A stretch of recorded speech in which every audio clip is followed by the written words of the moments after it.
Don't forget your A game. May 3rd, 2016, Stamford, Connecticut, USA. The air around the soccer field was thick with the smell of cut grass. Catherine Brockbank sat under a pop-up shade, staring at her phone, but her ears still monitored her daughter's shouts as she practiced with her team. Their coach blew a whistle, and the 7-year-old girls ran to form a huddle. Catherine grabbed her water bottle and put down her phone. "Focus on your priorities and why you're here," Catherine told herself. She had consciously been trying to stay in the moment and not let work messages or social posts distract her. Her daughter, Sybil, needed good feedback, and the only way she was going to get it was if Catherine paid attention to the field. "Great job out there!" called the coach from 100 feet away. Then his voice grew quieter, and his words hard to distinguish. Catherine was not the only parent straining to listen to the coach's instructions. Pods of parents in folding chairs were scattered along the soccer field's sideline. Catherine had strategically set her chair between two groups. She was far enough from both to avoid the non-stop talk about elementary school politics, the weather, and future vacation plans. After the first few practices and games, Catherine had decided she was better off being distracted by her phone than the mindless chatter of parents whose lives revolved completely around their kids. The coach finished his instructions and sent the girls running back onto the field. From the edge of her vision, Catherine noticed a new arrival walking along the sideline and pulling a red wagon. It was Helen Eyring with her 3 kids. Helen's oldest daughter, Zoe, struggled to squeeze her soccer jersey over the shirt she was already wearing. When Zoe ran toward the coach, he gave her a few words of instruction and then sent her scrambling toward her teammates. Helen tugged her wagon while watching her daughter. She was not paying much attention to the parents already gathered along the sideline, and she stopped only a few feet away from where Catherine was sitting. Helen lifted her toddler and her 4-year-old son out of the wagon and then spread a blanket over the grass. "Stay on the blanket," Helen said to her young boys. "Here, play with your Legos and cars." Helen dumped a plastic box full of toys on the blanket and watched her kids attack them. Then she laid out a second blanket and sat down with her legs crossed. She glanced around and froze for a moment when she realized how close she was to Catherine and that Catherine was staring her down. Catherine reached for her water bottle as Helen broke off eye contact. Arriving late for practice had become a habit for Helen and Zoe. It had also happened at one of the games and forced the team to play with one less player because several of the other girls had excused absences. Catherine fumed as she snuck looks over at Helen's boys, who were already wandering off the blanket. It was unfair for Helen to treat the soccer commitment so casually. Catherine planned carefully for each practice and game. She took off work and sacrificed meetings to get her daughter there on time. Supporting the team was probably hurting her career in the long run, but it was a price she had accepted. Other parents should be willing to pay their own price. Joining a team was a social contract. The group depended on each other to take it seriously. As Catherine convinced herself more and more that Helen's behavior was reprehensible, she remembered a recent work seminar. The seminar had taught Catherine that she needed to confront problems head-on if she wanted to see a change. Staying silently angry or acting passive-aggressively would do nothing. Catherine decided she had to step up for the good of the team. When practice ended, she quickly folded up her chair and shade.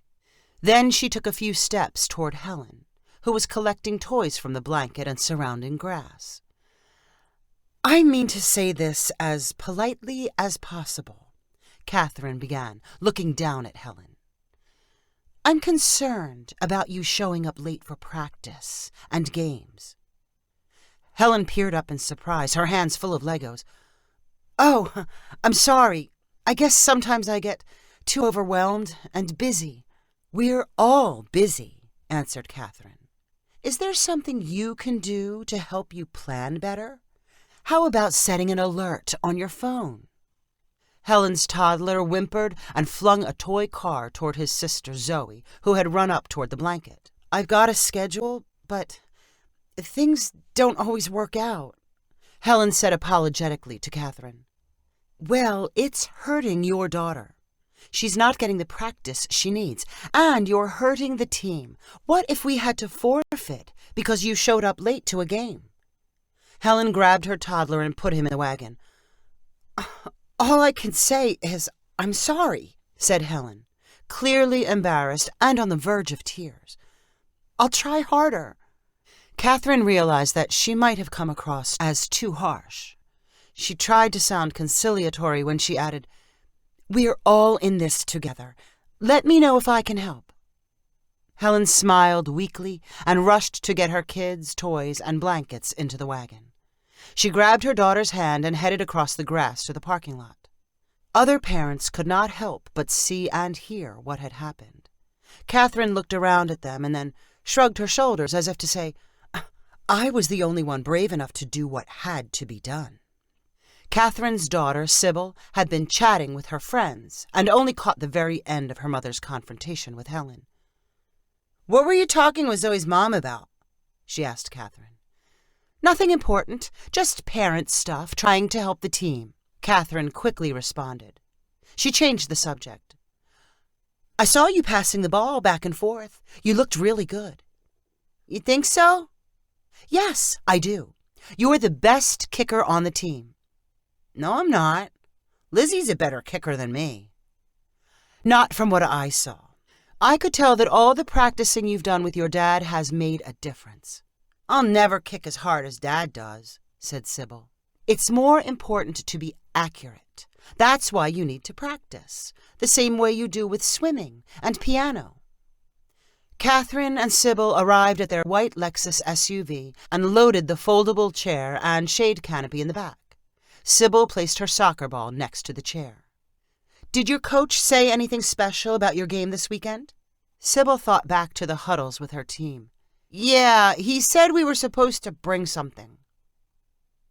"Bring something? What are you supposed to bring?" "I can't remember." Catherine and Sybil got into their car and buckled up. "Think, Sybil. This is important. What are you supposed to bring?" I can't remember." "Was it something about your uniform or your shoes? Some kind of special food?" "I don't know. I can't remember." "When did he say it?" "At the end of practice." "Sybil, you've got to pay better attention to these kinds of things."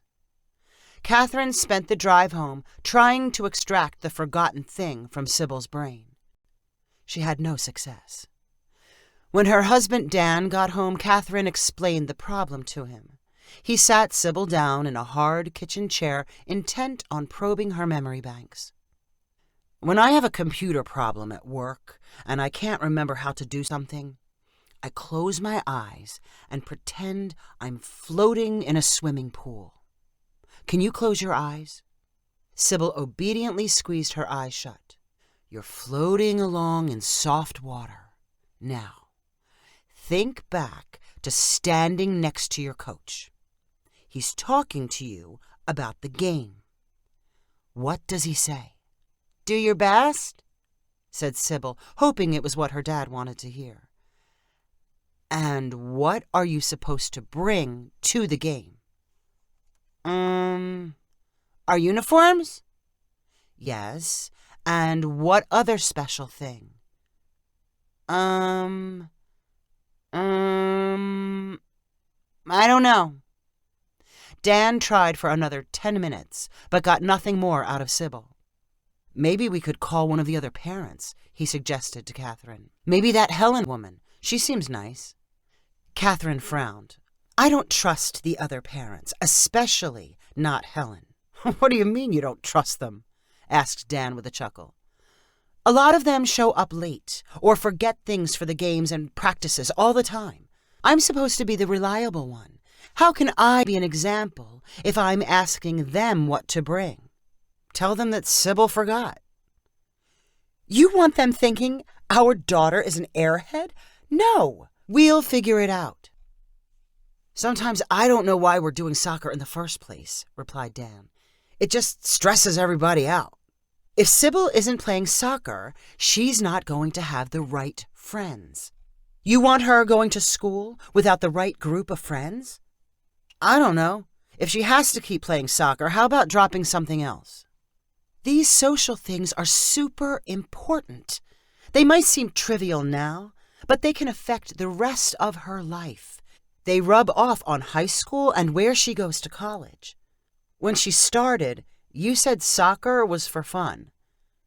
It is fun when you do it right. Dan hit a sarcastic sneer. Okay, so what's your plan to find out this top secret thing Sybil forgot if you can't ask the other parents? We'll have her sleep on it. She'll remember in the morning. And I don't think I like your tone. You need to be as committed to this team as I am. To help Sybil's memory along, after breakfast the next day, her mother led her through the house to provide visual prompts. They stopped in front of her closet, and Catherine asked about Sybil's uniform and shoes again. Then they went into the bathroom. Are you supposed to wear your hair a certain way? Do you need sunscreen? How about bug spray? I don't think so, answered Sybil. In the kitchen, her mother asked about potential snacks and food Sybil might need. Was it extra water? Orange slices? Protein bars? How about a protein drink? Sybil shook her head and Catherine groaned. That afternoon, they visited the large Target store nearby. As they walked around, Catherine tried to prompt Sybil with items on the shelves. Was it bananas? Some other kind of fruit? Was it ice? No. How about a first aid kit? Band-aids? Itch cream? What about music? Did he want you to bring a certain kind of music to help you warm up? No, I don't think so. Catherine shared the disappointing news with her husband.